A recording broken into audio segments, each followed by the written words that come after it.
Hi, I'm Sam here at Rick Jones Pianos with a Yamaha Studio that was built in 1983. It's a model P22, the very popular institutional style piano with a very rugged cabinet. It was built in Grand Haven, Michigan, in what had previously been the factory of the Everett Piano Company.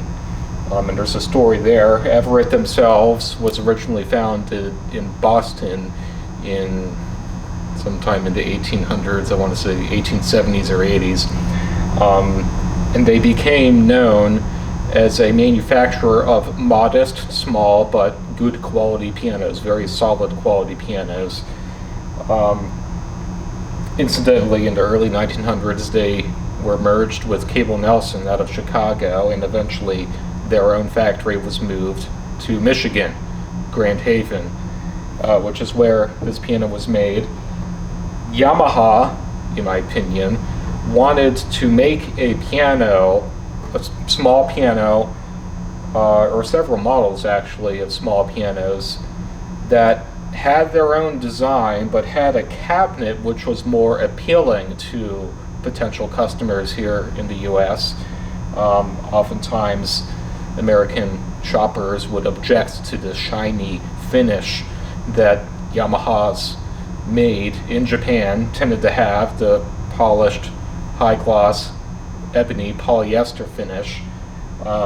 It was a clash for the more traditional furniture that many Americans had in their homes.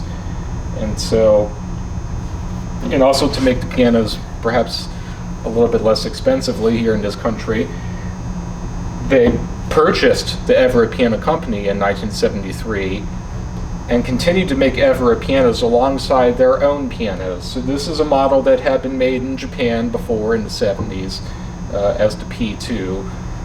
In this revision they called it the P22.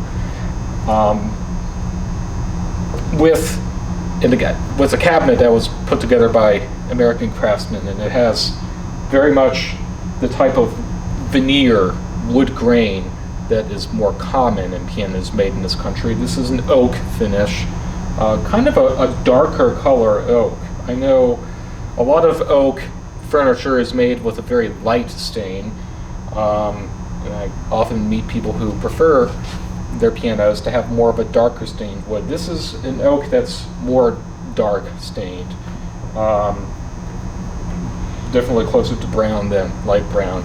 It's in good condition. My colleague Jeremy worked on this piano, regulated it, tuned it, cleaned it up. But the previous owner took very good care of the cabinet, so you'll be hard pressed to find much damage on it. It's had an easy life. It did not live its life in a school or a church like so many of these models were destined to.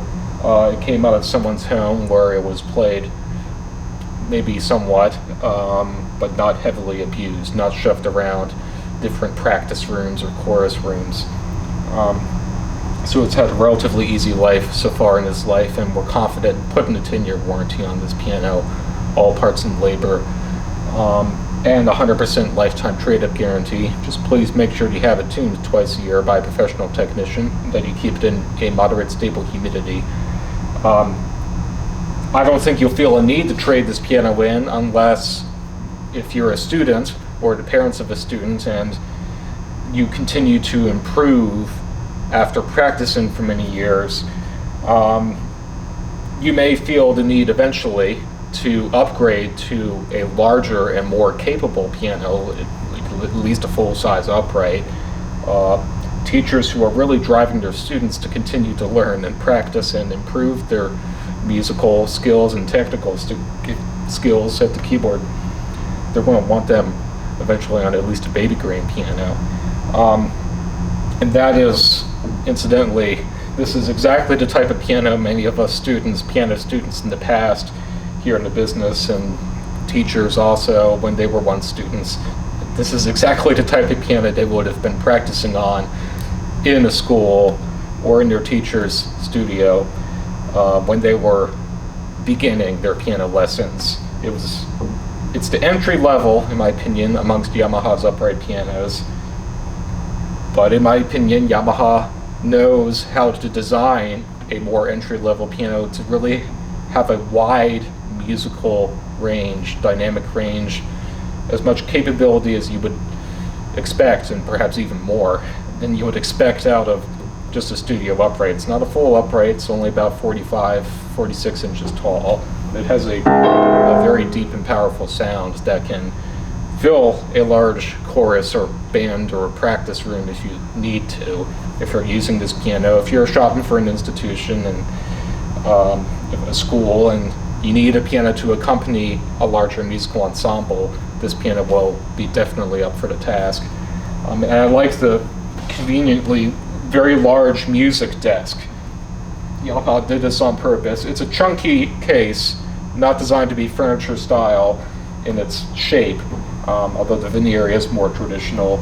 It's a very functional case that has this large music desk that you can put a ton of sheet music on, or a binder of sheet music, along with whatever else you need, pencils, metronome.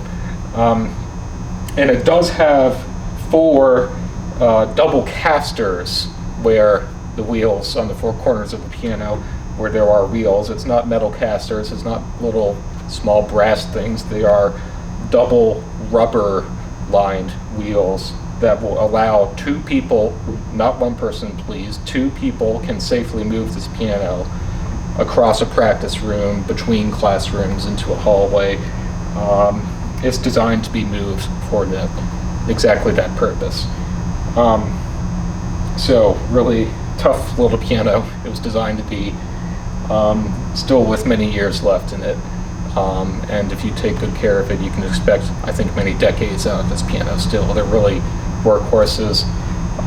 When we go to service these pianos as technicians, we get good results working on them because they're easy to take apart. And just the way Yamaha's quality control, making sure all the parts are the way they are supposed to be in the manufacturing process, it makes it easier for us to fix any problems later on, because the adjustments, just all those screws and little thingamabobs and knobs, they all adjust exactly the way we expect them to because of how consistent they are in their quality.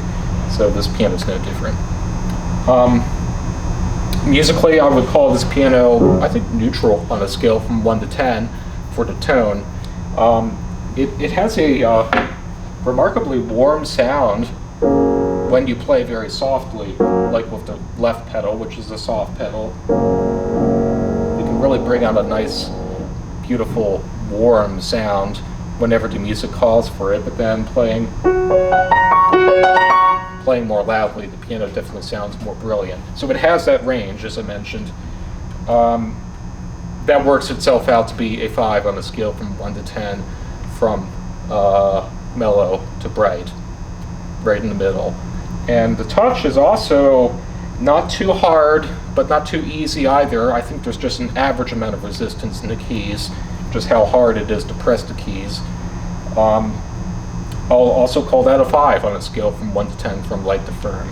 And I very much like to recommend pianos that have a neutral tone and a neutral touch to people who are new to the piano. And chances are, if you're watching this video, you may very well be new to the piano. Yourself or your children, if your parents have children, just trying to find a well-made, modest little first piano, something to get started on the right track. You don't want to go for something too extravagant now, but you want something modest but well built. That's exactly what this piano was made to be, and it so happened to have a musical characteristic which I think is ideal, in my opinion, for someone who's just starting. If you get used to a piano that has a neutral tone and a neutral touch, that's not too much one way or another, I think you'll have an easier time adapting later on to a variety of different pianos, such as what you might encounter in the school. Sometimes schools will just get whatever pianos they can get. They might have a light touch, firm touch, bright sound, mellow sound. You come across everything. So this piano is right in between all those, and I highly recommend it if you're a student in that situation. I think you'll be in very good hands with this piano. So please stop by, try it out for yourself. You can play it along with anything else in our inventory. But if you can't make it, you can always give us a phone call or send us an email if you have any questions. Thanks.